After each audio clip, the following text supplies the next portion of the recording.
It's Not Another Buffalo Podcast, hosted by three of the most underqualified sports personalities this side of the canal. With John. All you people out there who are like, these idiots don't know anything. First of all, you're right. And second of all, Pat. I'm just a dad talking in a closet, but I'm just saying. And Brando. We have this trust built on whatever it is, like Bibles and gold bricks and whatever Brandon Bean's drinking over there.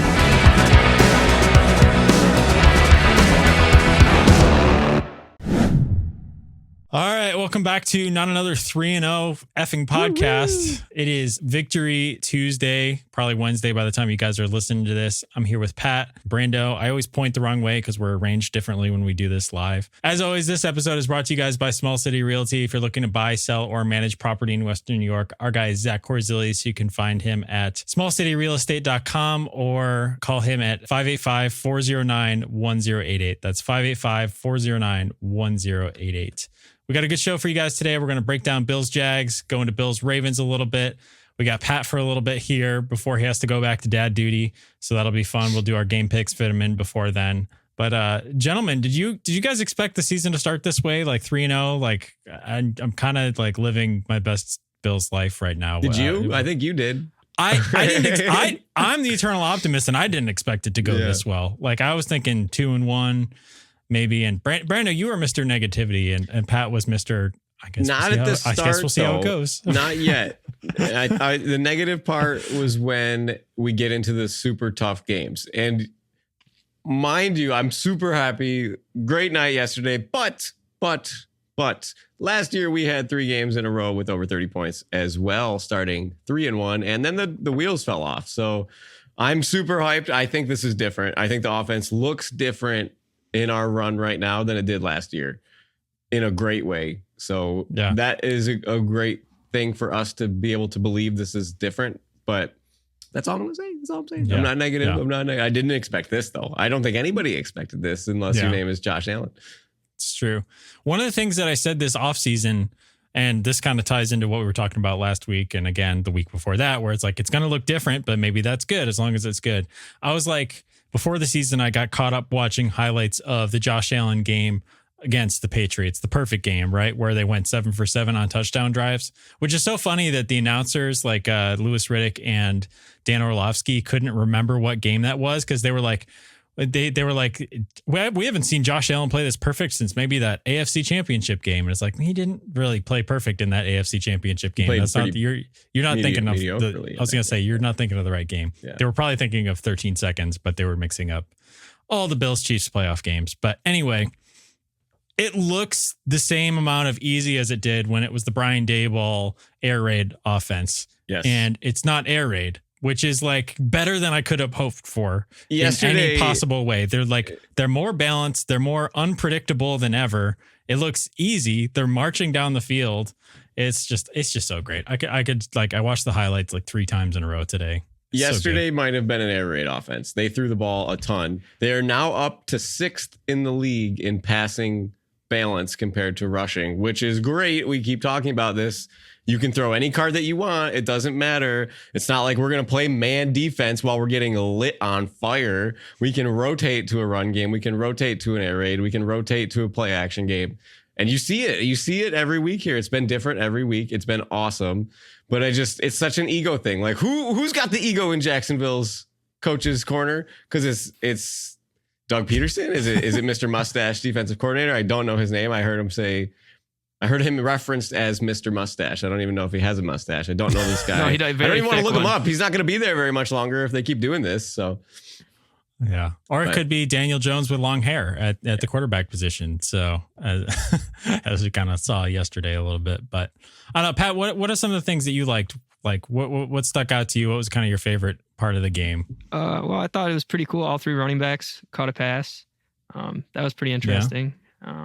Yeah, Ty Johnson caught a touchdown too. Brandon, I was doing the same thing again. I was staring at a plus 1,000 TD score prop, and I was like, "No, that's stupid." And I was like, "I don't know." Ty Johnson, stupid. he got open against last week, and so anyway, they're all stupid until they score. Yeah, but it was cool. And linebacker play still 10 out of 10. It was awesome. Yep. And Joe Andreessen was in there for a little bit at the very end. Yep. Fell down. couple times. Was he on special teams a little bit? I think maybe on a kickoff. I thought I saw him. He was playing field. playing linebacker at the end too. Cause when it was 47-3 or whatever, 47-10 right there at the end. But Ray Davis touchdown, as well too. I got lucky. I live bet that in like the third quarter, and so that worked out pretty well. But James Cook drops another touchdown. I know, dude. I was like pointing at Elizabeth, and I was like, this happened so many expletive times. I was like, if you would have seen the Chiefs game, he dropped one just as bad. And the Eagles and the Cowboys and now the Jags, you name it. I got it in my brain here because as a James Cook heavy fantasy football owner in multiple leagues, I lost by 4 points in one league. I lost by 7 points in another league. And I lost by 8 points in another league, all with James Cook. All would have won if he would have caught that ball. So I was a little salty. I still think he's playing out of his mind this year. The route that he ran, it was just the first play of the game is all you needed to see for the rest of the game. It's like, Jimmy, just slide over there. See if you got a linebacker. Oh, you got a linebacker? Go. All right, boom. Yeah. Done. Perfect pick play with Mac Hollins coming over there and kind of running the inexperienced corner into the linebacker. Oh, it was great. It was great. And I actually saw a breakdown today. I'm sorry, I can't remember who it was. I wish I could credit them. But the Jags tried to run the same exact play with slightly different window dressing, and it did not work. That was the play where Dorian Williams was in coverage. Stuck stride for stride on ETN. Dorian Williams in pass coverage deep into the end zone. He's leading the team in tackles right now, man. I mean, he had the highest PFF grade for our defense yesterday. Wow. He popped with the eye test yesterday. And again, it's harder to see everybody on the field when it's right in front of you. I watched the first half. I made a buddy in the usher section. We watched it from the 30-yard line, and it was delightful. The Dalton Kincaid corner route was directly in front of me, and it was like, the scramble drill one? That one too, but the one to lead up to that. To get him okay. The long one. I got you. Yeah, his long reception. Yep. And Josh knew it was going to be open. Everybody knew it was going to be open, and he threw that ball with such anticipation. I as soon as he went off the line, I was like, Kincaid. And then the ball's in the air. Like, Kincaid hasn't made his break yet. Boom, right on the sideline in his hands. It was cool. But it is hard to see everybody on the field. Is Knox in as the second tight end? Who's in at linebacker? Are we in dime, nickel, 4-3? But Dorian Williams flashed yesterday multiple times. He was easy to spot, and I thought that was awesome. Him, Ingram, and our lo and behold most underrated player no longer, hopefully, Christian Benford is just lockdown, just a stud. Brandon, I'm sorry, I did you dirty because yes, you did do me dirty. Okay. But that's okay. I know you waited. For a great game. It's fine. It was. I didn't wait. I was just like, you went back and found it. We need, it's a good time to put out content the morning after a game, right? And obviously for us, that's impossible because we tape a couple days after the game usually, and then I have to edit the episode and go through it. But anyway, I was like, we have this clip. I didn't edit it down, and this morning I'm looking at it. I was like, it still fits. They had great games last night, so I was like, this still works. It's from last week's episode. No one will know. And so, sorry, Brando. No, it was good. I texted you. Whatever you did, I think it looked fantastic. The quality was great. I did the same thing. So maybe your internet service is working better. Yeah, we're not going to talk about Schmeckstrom and their trash. They just dropped them. Boom, green light, baby. Let's go. Anyways, I digress. We are talking about the corners. And the more that they play like that, John, I'll give it to you. I will give it to you all day long until they put the season together. 16 games ranked. I'll give it for 16 games. You don't even need to have a 17th game because it was 16 for the other times. But if they can get to 16 games as the number one rated pass defense, this is number one. Yeah. Number one quarterback. And you're right. Like, it's still early. Like, we haven't played the Chiefs. We haven't played, some of these really intense late season games because the Bills defense usually looks good in the first 3 games, doesn't it? Yeah. I mean, with a few exceptions, but so again, I'm not trying to curb my own enthusiasm here, but it does take a full sample size to get to that. So. Well, you're right. But the other thing is you see that, the offense has to catch up to the defense usually, right? So you just kind of said that. And our defense has really been Usain Bolting this race for 7 years, which is cool. I mean, the NFL has finally kind of closed the gap with our scheme that we play. But even last year, the offense was a dud against the Jets. They're good defense. But then they went off and had those 30-point games. And we were saying Ken Dorsey was the man, all this crap. So I want to see it consistently keep going because those Browns Ken Dorsey teams are dumpster fires, man. We were texting. True. Yeah. Hey, Well, the Joe Brady led offense of the Buffalo Bills has only lost one game since he's taken over. 9-1. And in that game, they scored 34 points. So Yep. I think that's looking pretty good for the most part. But anyway, sorry, Brandon, I don't want to cut you off. You and I can talk a little bit more about this game after the break, but we're going to have to get our game picks in because Pat's got to go on dad duty. Before we get into game picks, a little transition here. Pat, you want to read us a dad joke? Because I see that book. Always. We'll do our weekly dad joke from Pat, and then we'll get into some game picks here. What crime do blacksmiths often get charged with? I feel like we got to get this. Like a blacksmith, think about making, I've been playing a lot of RuneScape, outing myself as a Still gigantic exists? nerd. Yeah, I didn't think it did, and I just was so flipping bored on paternity that I booted it up.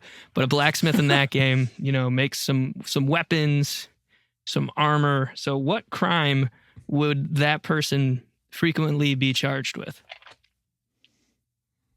I don't know, Pat. What is it? Like Forgery. racketeering. Forgery. Like that. That's funny. That's good. That's good. All right, Brando, you want to roll us into Yes, some sir. game picks here? Now, I want to stop and just take a minute here to appreciate the man, the dad, the legend, Pat Cap, for going 5-1 in our week 3 picks to extend his lead.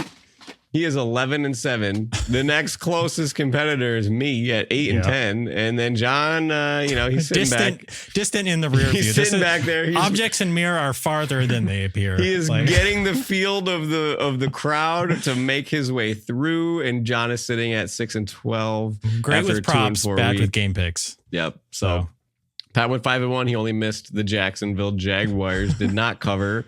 So that was unfortunate. So we're going into week 4 now of the season. Our first game, we are looking at Minnesota going into Lambeau against Green Bay. Green Bay is a -2.5 point favorite. Pat, what do you got for us? I got the redemption arc on both sides, but I got to go with Malik or Jordan Love. Doesn't matter. Packers at home. Big dub. John? the Minnesota D is like stopping everybody all of a sudden, which is crazy. They're like 3rd in the power rankings now, which I don't think anyone saw that coming, but I'm going to continue fading Malik Willis until the day I die. So I'm going to take Minnesota +2.5. Yeah. Well, John, I don't want to out you on this one. I believe you talked kind of trash about Malik Willis at one point on this show. I did. Here. It's one game. It's one game. It's one game. Friend of the show, Sam picked him up for fantasy football quarterback. 2 games at this point though, but yeah, he's 2-0. Yeah. Well, I was going to say he won the first game. Didn't really do much. He did a lot more in this past game. I'll give him credit. Yeah. Revenge game against the Titans. That was quite entertaining. I have some friends who are Titans fans who are quite depressed at this moment. Do Titans fans care about their team? Yes. I have discovered that. That wasn't my initial impression when I went to Belmont, but anyway, well, Brandon, what you got? I think the Lambeau leap is too tall for Sam Darnold. So give me the Packers to win at home.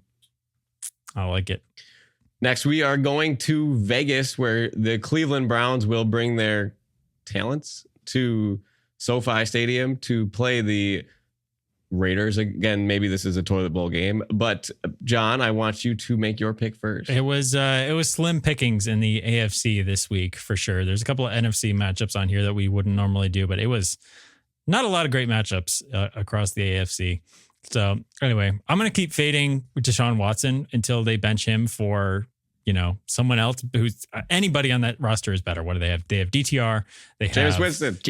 That would be the Redemp arc of Redemp arcs. I want to watch Jameis Winston. He's you hear that thing where the guy in the huddle was like, he's like Jameis when he gets to the huddle and he's telling the play, he acts like he's sharing a secret. He has a secret to share. Like it's his energy in the huddle. But anyway, I'm going to take Vegas -1 there. Also, good parlay advice. Take Watson's over on attempts and under on yards. It's hit almost every week. Yeah.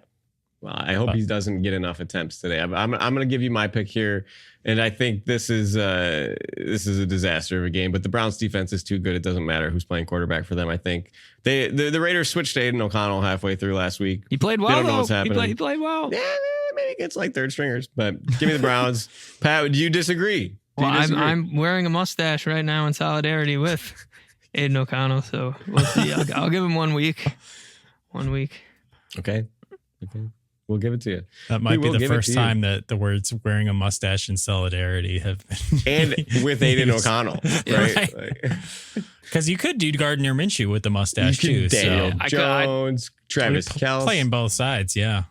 But his is like not good, and like that's the respect for someone who like really just does not have one going on to keep it, and he's not in great shape either, which I kind of like. You know what I mean? He just kind of looks like a burly fella. Yeah. I love it. Next, we're going to have a divisional matchup where the Chiefs are going to go to the LA Chargers. Kansas City, big favorite here, -8.5. Pat, we'll let you go first here. What do you think? I think this is going to be a very, very low scoring game. I would go under on pass attempts. I don't know. I feel like it's going to be a time of possession snooze fest, but I think they cover at least. Okay. All right. The Chargers cover 8.5 points is a lot of points. So, John, you're pretty big into the points. Do you follow Pat's suit here? Normally I would, but Herbert's got that bad ankle, and Casey hasn't blown anybody out this year yet. And I think this might be the week for them to do that. So, Chargers looked weak against a good Steelers defense last week. So I'm going to take KC to cover here because I got burned by choosing underdogs to cover bigger spreads last week. Really bad. That is true. I really burned. Fool me one time. Shame on you. Fool me twice. Don't play the underdog. You. Yeah. That was bad. Anyways, my turn. The Chargers line is kind of banged up. Chris Jones is going to eat on that hobbled foot of Justin Herbert, and Carson Steele breaking out. Give me the Chiefs. Yes. Man looks like a Madden creative player. Steele. Carson Steele. Sounds like why are you putting the E on the end of the word then? I don't understand. It's just... I don't know. It's the same thing with Kels, right? Kels or Kelsey. He looks like Mark Wahlberg from... you guys ever watch that movie Boogie Nights? Hold on. Mark Wahlberg tries to break into the adult industry. I'm sorry, not it's Philip Seymour Hoffman's character in hold on, let me see if I can share the screen real quick. Do I have that ability? I don't think you do. Okay, I'll send it in the chat so you can put it. But he looks like Philip Seymour Hoffman in Boogie Nights. That's funny. Well, I hope I have him for fantasy, so I hope he does something for me. Now, this next game is a rematch of the game that won us the division last year. The Titans and the Dolphins. Tennessee goes down to South Beach. Miami is somehow favored by 1 point. I don't know how that happens. But, John, do you think your hometown Titans here pull it off? My hometown Titans, LOL. This is your classic stoppable force meets a movable object type of game. But I don't know. If Will Levis puts something normal in his coffee, maybe stop giving the ball away like Costco free samples. So I'm actually gonna go Tennessee +1 because I think Miami's that bad without Skyler or without Tua. Yeah. So we could trash Tua all day long. I said this before when he was out. You don't realize that he's good until he's not there. And the Miami Dolphins look like a disaster fire. They need him for this offense to function. If they don't have Tua, it's a bust for Miami. Give me the Titans. I got to go with the Titans again here. We'll see. Will Levis, get on the board here, bud. Get on the board. Two predictable things there. We know Pat's going to take the Titans, first of all, like through and through, even though they don't even have variable anymore, which kind of stinks a little bit. And two, it's like the Titans defense is always, we'll see. Yeah. We'll see. I love it. Flip a coin. And guess who's leading the game picks right now by a wide 11-7. Yeah. 3 games up. That's funny. It's got that new dad luck going on. So we are going to go to prime time in Detroit, in Ford Field. The Seattle Seahawks coming from the West Coast to Detroit. Detroit is -4 point favorite, and I will tell you they will cover that spread at home. Jared Goff is much better at home. That Ford Field crowd is like the 12th man in Seattle. It'll make it tough for Geno. Give me the Lions. Seattle looks good. Like, I don't want to scare you, Brando. Geno's don't look now. The Lions are good too. They almost went to the Super Bowl last year. Yeah. Well, they don't look as good as they did at the end of last year, I think. And I mean, did you see the gift that they were given against the Cardinals? Did you see that? Hook and ladder? No, not the hook and ladder. The Jared Goff threw a pick 6 and they called the 2-minute warning, even though they snapped it with 2:01 left on the clock. I mean, I don't know. I thought they were trying to call timeout. I didn't know what was going on. You got to be furious if you're Arizona. I mean, I like the Lions. I really do. But do you like them enough to take Detroit here? I do. Okay, that's all that matters. I'm just saying, if you beat the Dolphins without Tua, you beat the Pats with geriatric, Jacoby and to beat the Broncos. I love Geno, but I feel like this team has not a... Hey, third in passing yards this year. It would be like that's not a great statistic either, because it's like Brock Purdy and Dak Prescott on the top, and both their teams are 1 and 2 because they've been trailing. That's why they're leading in passing. But Geno with, a 3-0 record leading in passing yards is interesting. I got him on my bench in our 2-quarterback league. He's very valuable commodity at the moment. I always kept Geno on my bench, but Nate got rid of the IR spot, so I don't have anywhere to stash anybody. I texted him about that. I did, because I got a few guys on IR at the moment, and I am devastated. It's the worst start to fantasy ever in my life. So same. I'm 0-3. Pat, are you 0-3 too? Are we all 0-3? No, Pat just beat you. Or no, okay. Yeah. Oh, yeah. I did Inglorious Staffords. Yes, Brando. Somebody needed to get a win there. So, Brando, you and I are still 0-3. John, we can make a deal here or something if you want. We can make a shake up for our rosters. Yeah, somebody's going to take one for the team. Yeah. I'll take a fall for $10 to recoup half of my we got to entrance collaborate here. Yeah, you win, I get, I win, you get collusion. Yeah. I don't know what collusion is, but Pat, I need to know if you're going to take the Lions. I got to take them. That's a good definition of collusion. Pat, you taking the Lions too here? All right, cool. Love it. All right, Baltimore, Buffalo Bills going to Baltimore. They are somehow 2.5-point underdogs. Did they watch the game yesterday? Did anybody watch the game yesterday? Did anybody watch the Ravens play in the first 3 weeks of the season? Because that's interesting. Interesting line here. John, I'll let you go first. Yeah, give me some passing props on the Bills for this game for sure. But yeah, I don't know. I'll keep this short because I know Patty has to go. So give me the Bills, baby. Pat? Well, I got to keep picking Bills to win, not to cover. I think that's just the secret to my success. Yeah, but they're underdogs now. So yeah, I don't know 2.5 point spread at home, I feel like is almost an even spread. I don't know if necessarily that's really like an unspoken rule, but yeah. It's about there. Yeah, 1.5 to 2.5. What did they score like 24 points in the first half against Dallas? They did come out pretty hot, so we'll see. Yeah. So are you taking Ravens or Bills? Okay. Bills win by exactly 2 points. That 2.5 point hook. That's funny. Well, gentlemen, have you ever heard the saying, kill 2 birds with 1 stone? Because Josh Allen is going to be mumbling that as he stomples another bird, and he has a cardinal in one hand and a raven in the other. Give me the Bills, baby. And just to clarify, Pat, so you can't win if the Bills win. I can. They just got to win by 2 or less. No, because the Bills are not favorited. It's the opposite. Yeah, it's the opposite. They're underdogs. They're favorited so often that there is no Bills to win, not to cover.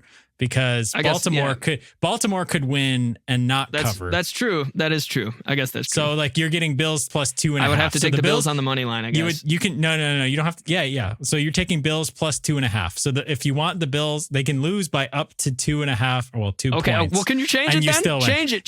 Yes. I'll put Buffalo down there. All right. I was confused. Yeah. Gambling with Pat. Here, I got you, Pat. I'm putting Buffalo in the spreadsheet. Don't let me down, or I will never ever do this again. This is the once in a lifetime moment. Yeah. Well, you're getting Buffalo and points. So you take those when you can get them. I think. Which is great. So anyway, Pat, we know you got to go. Let's press pause on the recording. We're going to take a really quick break. We'll be back. Me and Brando are going to break down some more of this game really quick for you guys and then look ahead to Baltimore. So we'll be right back after this.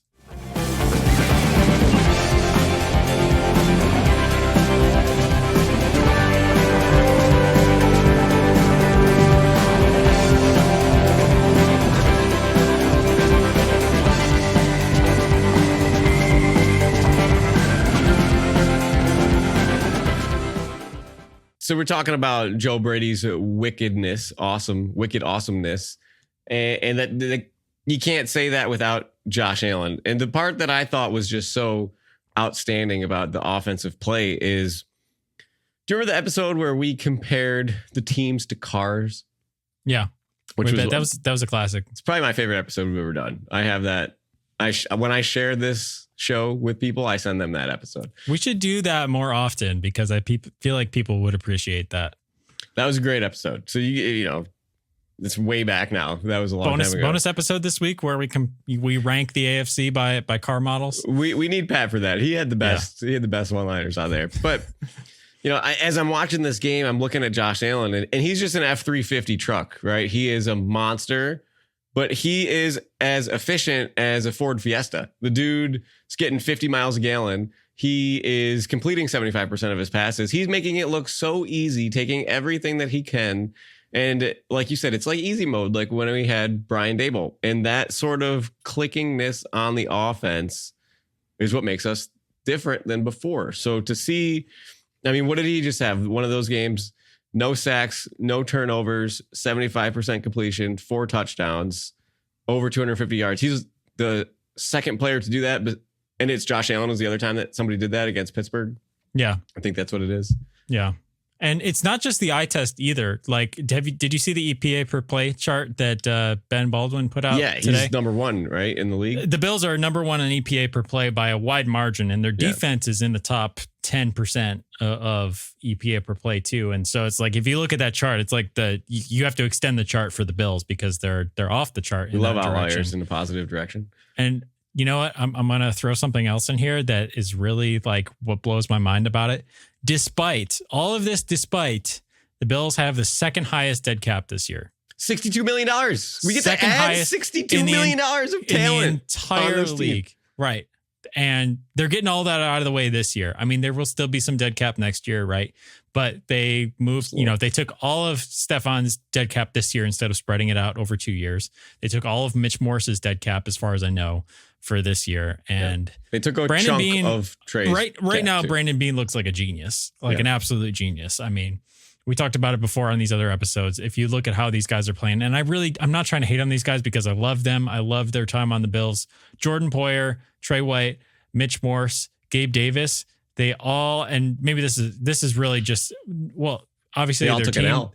well, all their teams aren't doing very well, but it seems like they all played their best football in Buffalo by a wide margin. Yes. Some of that's probably age, but I think that some of that has to be attributed to like they really get the best out of their players in Buffalo. So right now on paper, we walked into this season thinking that this team did not have the best roster in the NFL. Yet they look like the best team in the NFL right now. And I don't think that that's exaggerating after 3 weeks. No, the word... Go ahead. Sorry, I was just going to say, because like, it's not just that the Bills have looked so dominant, but like there isn't another team that's looked dominant. I mean, the Chiefs are 3-0, but they haven't looked dominant in the process. They pay the refs. I forgot to say that for our game picks. Right. San Francisco's 1-2. The Eagles are kind of weird right now. They're without AJ Brown, so that might be part of it. TJ Watt. The Watt. Steelers are 3-0. Like that's a glass house that's gonna implode like it did in 2021 for them when they went like 10-0. As soon as TJ got hurt. Well, as soon as he comes off the field, it's different for them. But John, you say this, we're doing what we're doing with such. The word that I'm using is efficiency, because you used the cap space that you had. You are using the players that you have. You built a roster full of niche players that are combining so well together that you have this slate of weaponry, and it's okay to be average when the NFL is not all average. If you have 10 average players and the average NFL team has 6 average players, you are still doing better. And these guys are not average. Khalil Shakir is about to make it like 27 in a row where he catches targets, and he did have the drop, but it was a flag. I don't know if you caught that. Right. So it doesn't count. So he's 28 of 28 or something like that. I think the record's 29.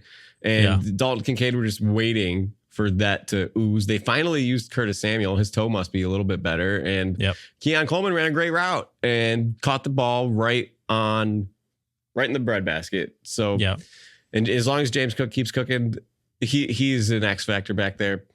But the thing that's going to be different, if you want to go into the defense a little bit, is how are we going to look again against a contender without our 2 studs in the middle, right? And I'm not counting Matt Milano here. I'm counting Benford and Bernard. Not Benford. I'm so sorry. I'm counting Terrell Johnson. Oh my God. Taron Johnson. I'm counting and Taron Johnson Bernard. and Terrell Bernard. Yes, because if you look at the Ravens offense, they target the middle of the field. Even if Josh Allen, if Mark Taron Andrews, Johnson, I was going to say, I didn't mean to cut you off, but Taron Johnson is absolutely like the key to how they've stopped Baltimore in the past. Yes. It's not just the pick 6, but also in their game plan. Sorry, keep going. No, Taron Johnson is such a huge part of all of these games against the Ravens. I mean, the pick 6 I tell the story all the time. I didn't even see it because the guy was giving me a hug, but it was on TV. I loved it. I saw the pic and then he hugged me. So I wish I would have got his name. He hugged me without his name. I don't know. Anyways, so to not lover. Yeah. But the Ravens target the middle of the field. They have, Zay Flowers runs these crossing routes and they're getting Hill targets out of the backfield. And Isaiah Likely is there, but they're weird. They're not using Mark Andrews at all. And hardly. It's been a weird usage distribution because Isaiah Likely was like their number one receiver week 1 and then hasn't been since. And then Mark Andrews has been here and there, but so I don't know. It's they have almost as much of a toss up who's going to get targets offense as the Bills do, which is interesting because they do have a number 1 wide receiver in Zay Flowers who they probably want to get the ball to more. But he's not. I don't think he's a de facto number 1. I don't think he's the number 1 that you would say it's kind of like the Bills. We don't have a number 1, but Khalil Shakir is a number 1 right now. In fantasy, I think he's the 18th rated wide receiver. His target share is just outside the top 25 receivers in the league right now. So if you look at those metrics, right, you want to be top 30 or higher as number 1 wide receiver in the NFL. So you look at those and Shakir's there. It's almost there. And if he can get another one of these good games where he's getting 60, 70 yards on 6 or 7 catches and a touchdown, if he can do that every week, we don't need a number 1. But I feel like the Ravens, something's lacking for them one way or another. And generally speaking, it's kind of Lamar's decision-making. So, John, I got one for you here. If the Bills keep playing the way that they're playing right now and Josh Allen's lighting it up and they're super efficient and they're winning these games, Lamar Jackson's going to win MVP again. No, it's a joke. Okay. Because he got robbed. Allen keeps getting robbed. Okay, I was like, my brain literally melted there for a second. It just was like, forgot what sarcasm is. If you watch these ends of the games, he missed some throws against Dallas that almost let Dallas come back into this game. He did miss throws against the Chiefs. He missed a wide open guy in the end zone at the end of the game. You see Allen missing any guys at all once this year? No. Maybe one deep pass, like too long, but it's never in danger. It's never in any sort of thing. So I really want Allen to get this game so he can have this notch in his belt when it comes down to the MVP race because he is due. This is his time. And for the AFC race, because if you think about it in even the standings, what it means to have a tiebreaker with Baltimore, it's like, if you're up, if Baltimore has 1 win through 4 weeks and you have a tiebreaker over them, it's like you almost don't have to worry about them for the most part. And I don't want to jinx anything, but you don't have to worry about them for the rest of the season because they're going to have to stack wins like nobody's business. Yeah.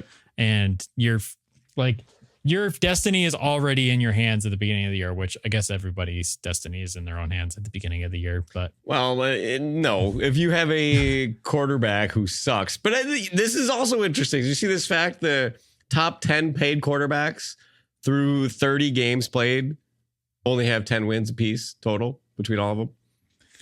That money. I think that's probably just where the cycle is, right? Like, because any QB cycle, how long ago was Kirk Cousins the highest paid quarterback in the NFL? Like, everybody kind of gets their time, right? Except for, and then that is also inflated, and that's probably indicative of the Joe Burrows of the world who are struggling right now. To losing to the Bills, if they count that as a start. But Trevor Lawrence, 53 million a year. Jared Goff, he's like 0-8 and then his last 8 or something like that.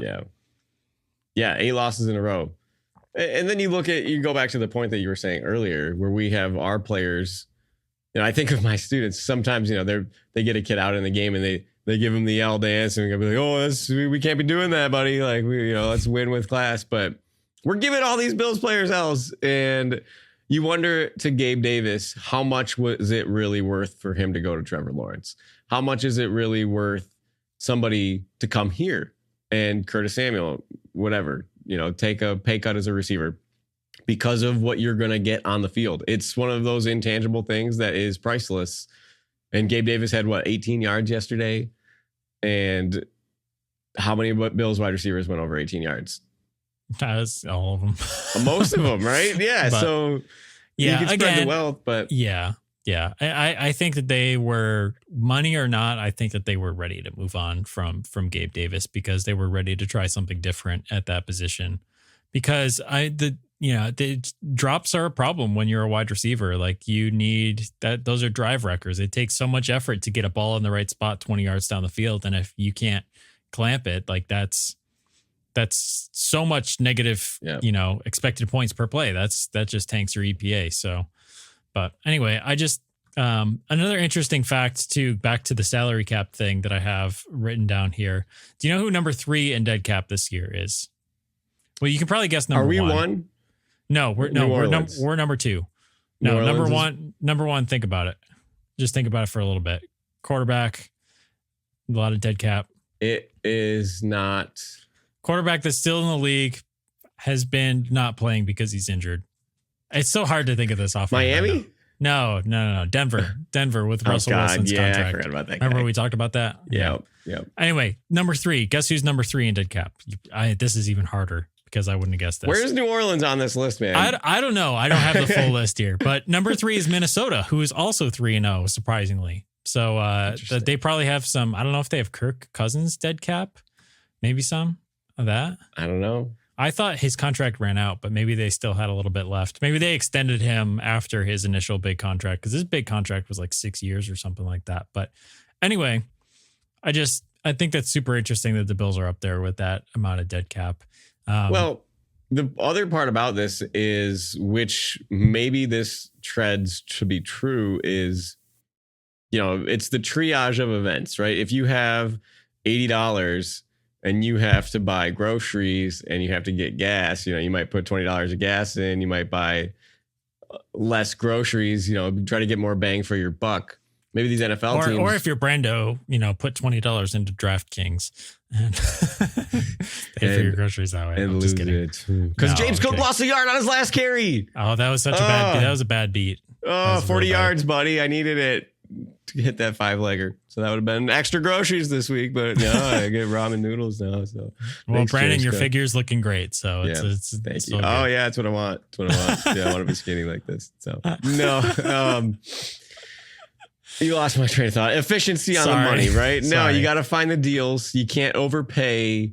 You can't give a Deshaun Watson a boatload of cash. You can't give Trevor Lawrence a boatload of cash. You have to find the deals that are going to carry you to be efficient and successful. And the NFL is an interesting place because the middle class for quarterbacks is gone, right? We said Geno's making 25 a year, or Baker was making 25 a year. I think it's Geno now. Geno and Baker were like the only 2 guys, and now Baker got his.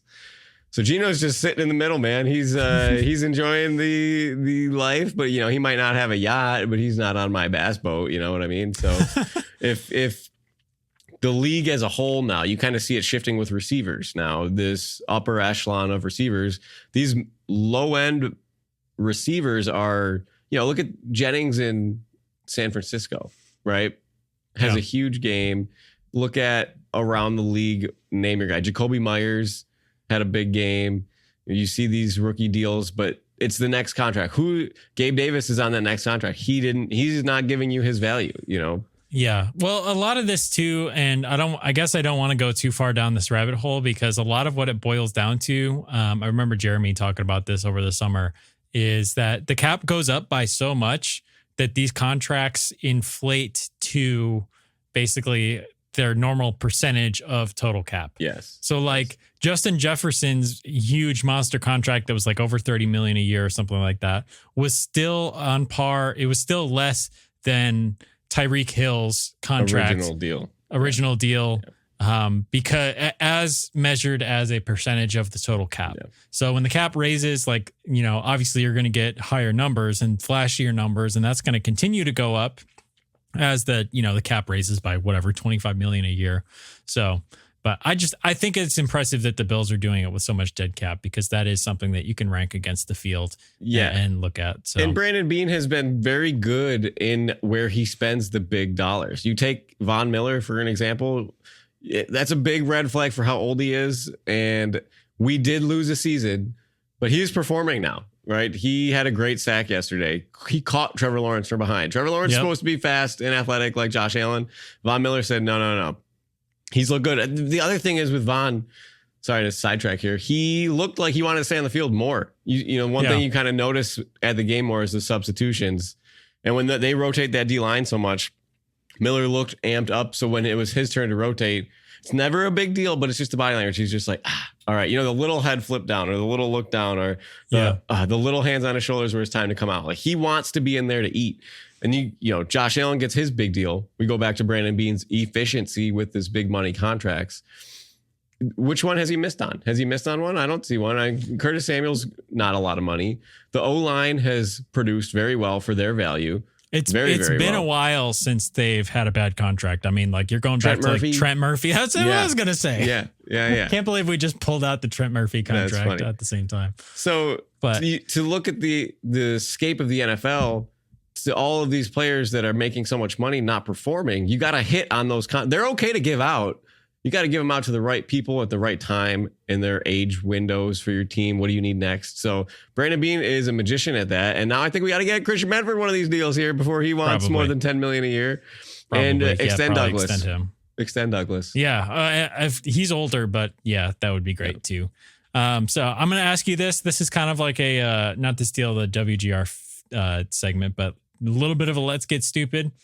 This is totally pie in the sky. Like I'm just prefacing. Can I guess what it is before you say anything? Sure. Micah Parsons to the Buffalo Bills. No, I'm not talking player deals or anything like that. Okay. Is there anybody because again, like we just want one Super Bowl. We just want to win one. And then, we can all die happy. If we could get four though, to avenge the 4 losses. wouldn't that be like poetic justice to get 4 in a row? I'm just saying is there anybody in the NFL set up to win multiple Super Bowls better than the Bills? First person you go to is the Chiefs, right? No.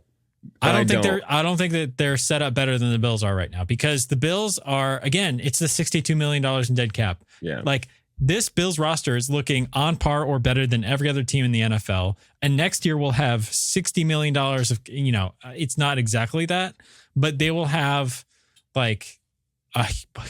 such a big take out a little bit of you added a $20 million raise. Now you're at 80, and then you're going to take 30 of that out for your extension. So you're looking at 50 to 60. And you want to talk about let's get stupid, John? I said Micah Parsons because the Cowboys can't pay for them, and Von's contract's off. So you want to spend big money on somebody that's going to add talent to this team? Maybe you get Von. He does have 3 years left.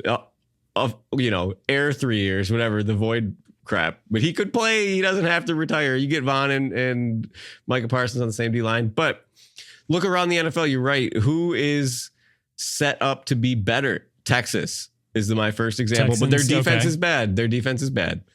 So it kind of bad, at least through these first few games. Our defense is outstanding. Again, they have a QB on a rookie contract, which kind of gives you a similar advantage to a $60 million cap space, And then I look at Detroit because they're super well-rounded and they have a great coach with a great offense. I mean, Ben Johnson, he's made a couple of questionable calls the first few games. I feel like trying to get Jameson Williams involved for Detroit is kind of throwing off their offense. They're not getting Sam Laporta the ball. They're kind of going away. They're straying from what they were great at. So kind of like the Bills strayed, they have to find their way back. So that might take a couple games. Again, like teams are scheming them up with a full year of film. Yeah. When teams know your tendencies and what you want to do, that's why I think it's so great what the Bills are doing this year. And from what I've seen, because it's like, we don't care we want to do this. Like we have to get the ball to Diggs. We have to get the ball to Kincaid. We need to feed Cook. Yeah. Like nothing is forced. And again, that's easy to say when your offense is going for 7 yards of play and marching down the field. And, when they get stopped for a field goal, it's a surprise. Like it's easy to say when that happens, but like they're just having their way for the most part, even in the games that they were down against Arizona. But even in this fold, John, as a coach, when I'm coaching modified basketball, I have to game plan for like one kid on the other team, right? You maybe game plan for 1 or 2 kids on the other team. If you have a solid 5-6 man rotation, like my team that went undefeated was hard to coach against because we could come at you with different looks. The Bills right now are a opposing coach's nightmare. What are you going to dedicate your time to in practice? Are you going to dedicate your time to stopping our run game when Allen just throws 4 touchdowns? Yeah. Are you going to? Or Josh is scrambling. Or Dalton Kincaid. Yeah. Or Curtis Samuel. You name it. you name it, the Bills can do it. Teams just to practice as the Bills. We talked about Isaiah McKenzie being Lamar Jackson for the scout team, right? There's no Josh Allen practice player. It doesn't matter. It doesn't exist. How are you going to spend your time building your defense against this team? You have no idea what we're going to do. You have to self-scout. What is my biggest weakness? What are the Bills going to attack me at? And you have to kind of think of it retrospectively, which these coaches don't do. All you have to do is look up Josh Allen man coverage. In the history of the NFL, he's like number 2 ever against man coverage. And the guy in Jacksonville's like, oh, we're going to go man coverage, man. We're going to go man coverage. Because they like, that's what they do. Like, that's their identity. It's one dimensional. And insane. That's what's so great about the Bills on offense and defense too, is like how multi-dimensional they are and how many different ways they can beat you. Like, there's not one way that the Bills can win a game. Like, if you look at a team like the Titans were historically, they had one path to victory, and it was not running up the scoreboard. It was playing great defense, getting Derrick Henry going, and playing a controlled possession game. That's like what New England is right now. They have one way to win the game, and we saw that when Jets started putting up some points, like, they cannot play from behind. The Bills can play from 42-0 in front, or the Bills can play down 21-7, you know, against the Cardinals. They can play in both areas, and they have the tools and the weapons to do it. And I just I know it's early on in the season, but I just want to give Brandon Beane and Sean McDermott all the credit at this point because they deserve it. So, John, the theme of yesterday, after every single thing that happened, I just look, God, we're so good. Why are we so good? What is going on? We're so good. Oh my God, we're so good. Like, all day long, I'm just like, what is happening? We're so good. I appreciate this team so much. This might be one of my favorite Bills additions in quite some time. Yeah. Well, isn't it like that's the fun that we missed? Like, you remember what it feels like. It's almost like we forgot, even though we've had a good team this entire time. Like, you remember what those Brian Daboll offenses felt like. This is what I talk about all the time. You remember the Monday night game where they're in the Stormtroopers and they go to San Francisco. I talk about that one all the time. That was such a fun game to watch. You know, you talk about the playoff Broncos game in December. Remember that game? Yeah. There used to be 3 or 4 of these a season, and now we were lucky. You know, we had a couple early on last year, but they were also, they're also kind of against stinkers. We've done this against decent teams now. Yeah. Jacksonville should have beat Miami. They should have been maybe 2-1 coming in, or maybe 1-1 coming in, and they're not. And, you know, we smoked them. And their owner was so funny. He's like, this is the best Jacksonville Jaguars team ever on paper, ever assembled. So we have high expectations here. And I guess he was freaking out at the game last night. I don't know. Yeah, I would be too. But no. Anyway, I have one more thing before we kind of wrap this up here, because we're up against it here. There was one moment that I noticed when I was watching highlights last night that really, actually this morning, but it just showed me Josh is in such complete command of this offense and is mature in ways that we can just see his growth year over year continuing into year 7, which is really good to see. Anyway, this is the first drive of the game. He's in the middle of his cadence. And he's in shotgun, and Mac Hollins is in motion. And Josh looks up at the play clock. Calls timeout. No. He looks up at the play clock instead of calling a timeout. He yells at Mac Hollins, get set, or get set now. Before Mac Hollins had finished his motion to where he was supposed to be, he's like, just get set now, because basically 2 players had gone into motion. And if Mac Hollins didn't get set before Josh snapped it right at the play clock, then they would have gotten called for illegal shift. They were already in 1st and 15. So they would have backed up to 1st and 20. And that play that they got off was the 9-yard slant route to Curtis Samuel. So basically that first touchdown probably wouldn't have happened just by that little decision where Josh was like, get set. And he had the presence of mind to think, normally when you have someone in motion, it's not a problem, but there was 2 people in motion at the same time. They both have to get set before the snap. He's like, get set. And he waited 1 full second for Mac Hollins, and it was just exactly a second for Mac Hollins. What you need. Yep. Exactly the minimum what you need, and snap the ball with the clock at 0. Yep. And I was like, wow, his head is really in it. And it's amazing. This is what we've always talked about. Josh is an athletic freak. If he becomes one of the smartest quarterbacks in the NFL, and it seems like that's what he's developing into, it's Lights unstoppable. Out. Yeah. And that gives him the nod over Patrick. I don't care what anybody says. The more that he does this, I will bring this discussion to the people again. I know people wanted to argue about this last time, but the more he plays like this, the better he will be, more than Mahomes, because Mahomes he's got everything that he needed. I don't know. He's got the number one receiver in football right now. It's hard to match the championships, right? When you talk about these historical things, like again, we'll talk about that. Yeah, he's not done for now, but I don't see why you can't think that his ceiling isn't higher than Brady talent wise, because definitely it's not a question, because Brady had it all up here. Yes. Brady wasn't a physical freak like Allen. So it's like, if someone like Josh can really put it together up there and be like super cerebral reading defense and that detailed in his preparation, which again, maybe no one's like that because Tom Brady was complete psycho when it came to preparation. And that's why he was so good. But I think you see it though. Two things. Dan Orlovsky, who said he watched every snap of Allen's career, thinks that he's playing the greatest football he's ever seen be played. Yeah. And this is a stretch of quarterbacking that is elite of elite of elite. I don't have any charts or outliers, but I have my brain and I've got 20 years of watching football, and I have not seen as much quarterback play this good in a long time. And then the other part of it is, I think it's kind of funny. It goes along with what you said, John. Do you think that the coaching staff is happy that Allen's got a massive glove on and is kind of protecting himself from injury? Because not only is he sliding pretty regularly, he is making the smart play. And this has nothing to do with his hand or not hand. But, he's making the smart play. Sean McDermott's going to take him in the back room once his hand heals and maybe just a little hammer on that finger. But there was the play in the end zone, and I was right. I was in the back of the end zone. They're going the other way when he slid, and I'm like, you could have made that, buddy. Like, you could have hurdled both those guys, at least gone through them, and he didn't, and we still scored. I think was that the Kincaid touchdown? I don't know, maybe that was the Ray Davis touchdown. I don't remember which drive we were going that direction. Yeah. So it was funny because he made the right play all day. Every single time. There was a couple of plays. I remember, again, this one was the Kincaid touchdown because it was right after the corner route. The Bills ran a play action pass. Both receivers went to the end zone. Maybe it was a second and short.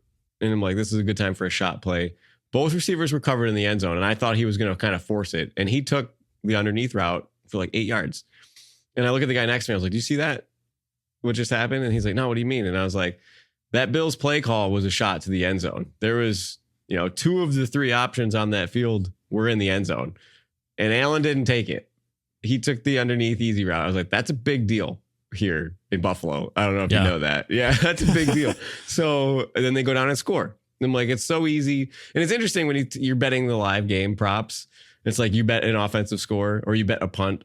The offensive score, it's like, Josh, just don't throw a pick, man. Like, we're going to score. Just don't turn it over. And if he can get that in his head where he just has 8 drives a game where he is playing for the offensive score instead of the touchdown. It doesn't, whatever. I don't care. Whatever he's doing, don't change it. Let's go. One more thing. Big shout out to the fans there yesterday. It was an electric game the whole time from the beginning. We got that start hot. You know how I feel about something good happening at the beginning of the game to get the crowd involved. So those first 2 possessions are a huge swing. And then we score again, right? Tyler Bass, whatever. He missed another kick. It was blocked. Was it blocked? Who knows? It was blocked, yes. This one was. All right, well. Sorry, Tyler, for the slander. But Jags fans were cool that were there. I talked to a few of them. They were really nice. It was raining all the way up till kickoff. It stopped and then it started again, like right at the end of the game. Like right as the clocks hit 00, it started raining again. And I just kept telling everybody it was Jacksonville's tears coming down after the game. But it was an awesome night. I hope everybody that went there had a good time. I had a good time. It was one of those most fun home games that I've worked in a long time. So kudos to the Bills fans that were out there. Hopefully many more to come as well. But not for a few weeks. We're not there until end of October. Yeah.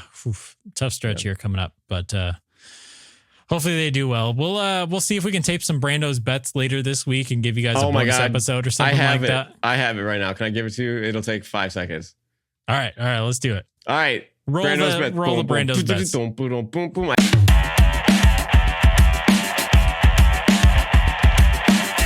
Time for Brando's Bets.